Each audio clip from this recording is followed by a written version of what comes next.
Good evening, Ridge Ruggers fans everywhere. Welcome to the first recap video for the playoffs of the 2022 Ridge Ruggers Fantasy Football League. I am your host, The Media. Me and a tall glass of tequila are coming at you tonight. If you don't drink tequila, you're a bitch. Before we go any further, however, we need to start with the disclaimer. This is a comedy. Okay? The opinions expressed herein are probably not my own, nor the individual even making the comment at the time. If you are my employer, a future employer, a previous employer, a neighbor, a friend, a coworker, someone I know, nobody I know, and you're offended by this, stop watching. Okay? If you're easily offended, if you need safe places, if you consider yourself to be a snowflake or someone that the world gives a shit about, this video is not for you. We're here to talk trash, sometimes say intelligent things, and talk about fantasy football. So again, if you find yourself offended by this, it's a comedy. Get over it. All right, so as a reminder, myself, Jags, Social Justice Warrior, and Missing My Youngo had buys this week because we're awesome. Myself and Jags suck, but we're awesome at sucking. That didn't come out right. Getting right into it, the Booty Lickers lost to Avoid the Noid in what looked going into Sunday to be a close matchup. Booty Lickers were only able to put up 92.62 points, that's the league low for the week, to Avoid the Noid's 121 points. Suckadicka defeated Dynasty Reimagined. I'm not going to cry any tears over that one, 121 to 93 points. And in the losers bracket, Nuttin' Butt Sacks upset the Roster Baiters 115 to 94 points. Congratulations to Nuttin' Butt Sacks. That's huge, and we'll get into that in a little bit. Now, your worst nightmare lost, but put up a good score of 110 against Gender Unicorns, 123.06 points, the league high for the week. Again, that is in the losers bracket, so it's kind of like being the tallest pygmy in the woods or the prettiest stripper in a club at a Tuesday night at 6 in the afternoon. Which, if you've never been there, that ain't the A-team. All right, week 16 has all the teams playing. Yeah, fuck.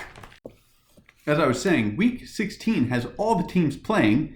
In the winners bracket, you have Social Justice Warrior going up against Avoid the Noid. That should be huge. Those two teams were 1 and 2 most of the season. They have definitely put up some big points for good quality teams, good quality management. I'm excited to watch that one. That actually may be better than what ended up being in the Super Bowl. So keep an eye on that game. Missing My Youngho goes up against Suckadicka. That should also be a good game. I'm hoping Suckadicka can really smash down on Missing My Youngho. Historically, Missing My Youngho has always come in second in the league. They've put up some really good historical data, but they're crooked, so I hope they don't win. And new this year, Booty Lickers plays Dynasty Reimagined in the 5th place game. So normally, the loser of this game would have the number 7 draft pick. However, the elders of the league have met this year, and we have determined that in order to make this game matter, the winner of this game gets a better draft pick. So although they will finish the season in 5th place overall, they will have a better draft pick than the number 6th place. So this game still matters. Again, great work by our commissioner for making every game matter right up until the end of the season. I will applaud him for that. Cheers. Getting into our losers bracket, the media plays Nuttin' Butt Sacks coming off of that big win. Jags goes up against the Gender Unicorn, and the shit talking has already started there. And for 11th place and the number 5 draft pick and the losers trophy, your worst nightmare goes up against the Roster Baiters. Now, I know Roster Baiters are really hoping they don't take that home, whereas your worst nightmare basically sleeps with the losers trophy, so it's nothing new for his household to see that thing rolling around. Just the truth. All right, now to get what we all waited for.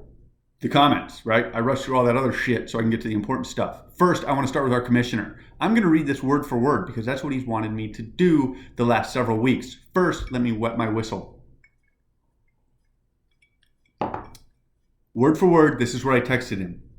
A loss to Suckadicka this week has you facing off against the Booty Lickers for 5th place and the number 7 draft pick. What are your thoughts on the season in this particular matchup? That was my prompt. This is his response. I will be providing a comment, just don't have time till late tonight. I said, okay. These emails were sent yesterday morning at 0851. There's your receipts. Get with it, Commissioner. You suck, and I hope you lose. Let's follow that up with the comment from team owner of the Booty Lickers, who lost to avoid the Noid and face off against the Commissioner in this week's number 5 matchup. My thoughts on the season are that I was lied to.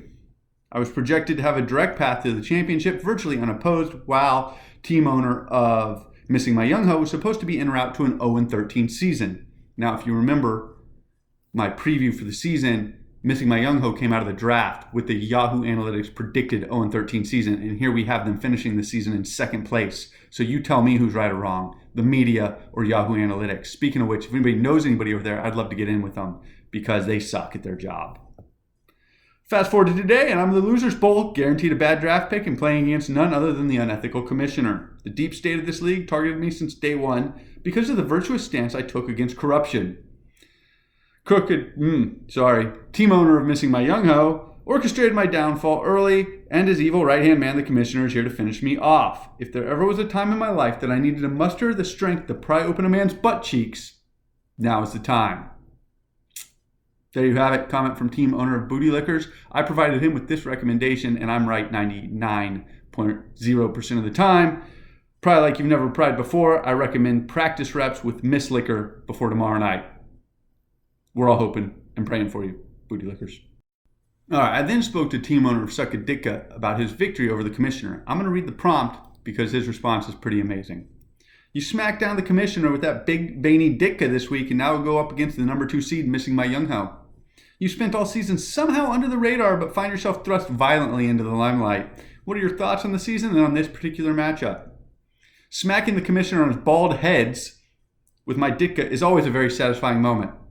My hope is that after the unethical Commissioner is done wiping my Ditka juice off his forehead, he does the right thing and changes his name from Dynasty once and for all.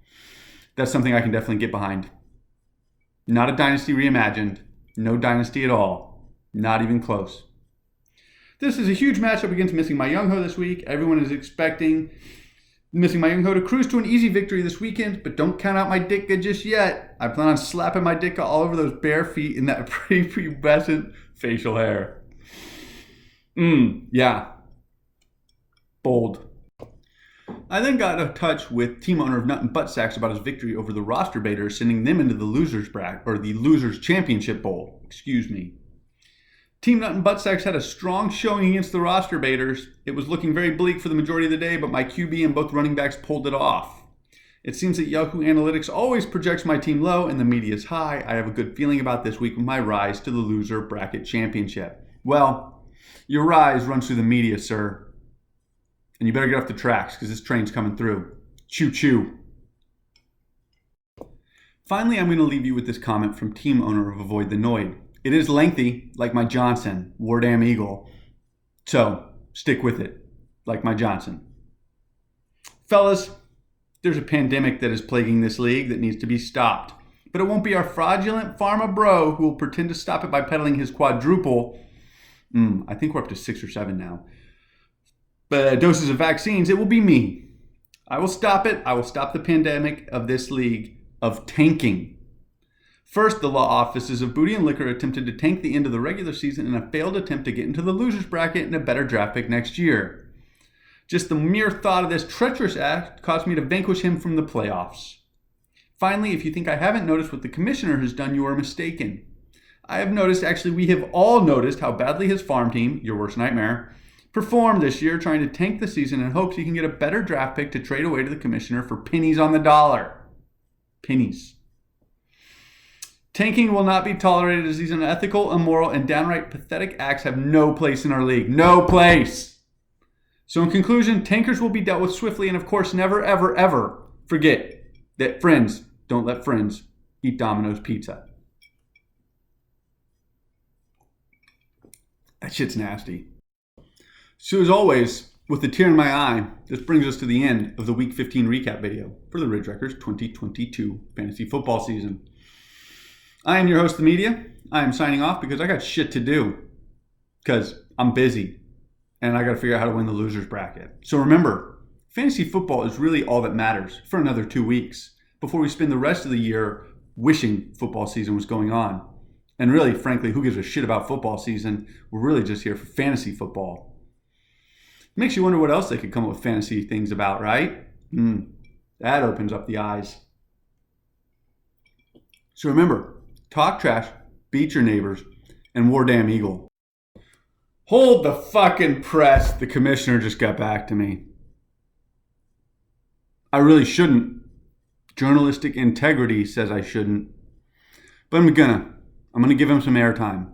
Because, well, the cocksucker deserves it.